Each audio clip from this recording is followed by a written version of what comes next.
ഈ ബന്ദികളുടെ പേര് നൽകാത്തത് മാത്രമാണ് ഇതിന് പിന്നിലെ അല്ലെങ്കിൽ ഈ കരാർ നടപ്പിലാക്കാത്തതിന് പിന്നിലെന്ന് ഇസ്രായേൽ പറയുമ്പോഴും ആ ഒരൊറ്റ കാരണം കൊണ്ട് ഇത്തരത്തിലൊരു ആക്രമണത്തിലേക്ക് നീങ്ങുന്നു.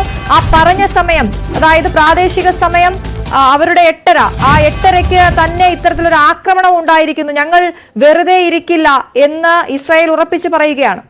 യെസ്, അതാണ് ശക്തമായ ഒരു സന്ദേശം ഇസ്രായേൽ നൽകുന്നു എന്ന കാര്യം ഇവിടെ അടിവരയിട്ട് പറയേണ്ടതുണ്ട്. കാരണം പ്രാദേശിക സമയം രാവിലെ 8:30-യോടെ വെടിനിർത്തൽ നടക്കും എന്നായിരുന്നു ധാരണ.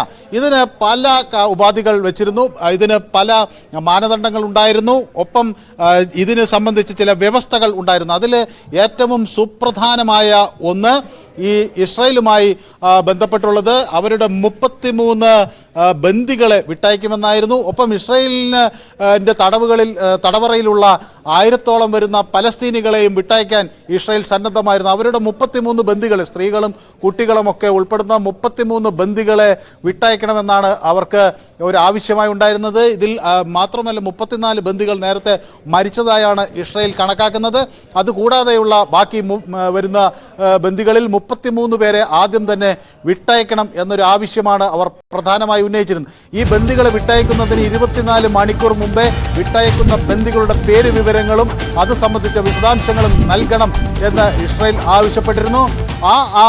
അതും ഇതിൽ ഒരു സുപ്രധാനമായ ഒരു വ്യവസ്ഥയായിരുന്നു. ഏതായാലും ഈ വ്യവസ്ഥ അംഗീകരിച്ചിട്ടില്ല എന്നായിരുന്നു ഇസ്രായേൽ മനസ്സിലാക്കുന്നത്. പക്ഷേ ഹമാസ് പറയുന്നത് ഒരു സാങ്കേതികമായ ഒരു പ്രശ്നം മാത്രമാണ്, അത് നൽകാൻ കഴിയുന്നതാണ്, അത് വൈകിയതിൻ്റെ ഒരു ന്യായീകരണം അവർ വയ്ക്കുന്നു. പക്ഷേ ആ ന്യായീകരണം ഇസ്രായേൽ അംഗീകരിക്കുന്നില്ല. മാത്രമല്ല കൃത്യം 12 മണിക്ക് തന്നെ Israel defence force northern central ഗാസയിൽ ഒരു അപ്രതീക്ഷിതമായ ആക്രമണം നടത്തുന്നു. അത് പീരങ്കികൾ ഉപയോഗിച്ചാണ് ആക്രമണം നടന്നത്. ഒപ്പം തന്നെ വ്യോമാക്രമണവും നടന്നു. ഒന്നിലധികം സ്ഥലങ്ങളിലേക്ക് ഈ ആക്രമണം ഉണ്ടായി എന്നാണ് പുറത്തുവരുന്ന വിവരങ്ങൾ. അതുകൊണ്ട് തന്നെ മിലിറ്ററി വ്യക്തമാക്കുന്ന, ഇസ്രായേൽ സൈന്യം വ്യക്തമാക്കുന്നത് അത് ഈ ആക്രമണം തുടരും എന്നതാണ്. ഹമാസ് എത്രയും പെട്ടെന്ന് ഈ വെടിനിർത്തൽ കരാറുമായി ബന്ധപ്പെട്ടുള്ള വെടിനിർത്തൽ കരാറിൻ്റെ ഭാഗമായുള്ള വാഗ്ദാനങ്ങൾ എത്രയും പെട്ടെന്ന് പാലിക്കണം. സാങ്കേതികത്വം പറഞ്ഞ് ഈ വെടിനിർത്തലുമായി ബന്ധപ്പെട്ട വാഗ്ദാനങ്ങൾ പാലിക്കുന്നതിൽ നിന്ന് പുറകോട്ട് പോകാൻ ഹമാസിനാകില്ല എന്ന് അവർ വ്യക്തമാക്കുന്നു. തങ്ങളെ വഞ്ചിച്ചു എന്ന ഒരു നിലപാടാണ് ഇസ്രായേൽ ഇപ്പോൾ സ്വീകരിച്ചിരിക്കുന്നത്. റിയൽ അഡ്മിറൽ ഡാനിയൽ ഹഗാരി ഈ കാര്യം വ്യക്തമായി പറയുന്നു. പ്രധാനമന്ത്രിയുടെ കൃത്യമായ നിർദ്ദേശം, അതായത് ബെന്യാമിൻ നെതന്യാഹുവിൻ്റെ കൃത്യമായ നിർദ്ദേശമുണ്ട്. ഹമാസ്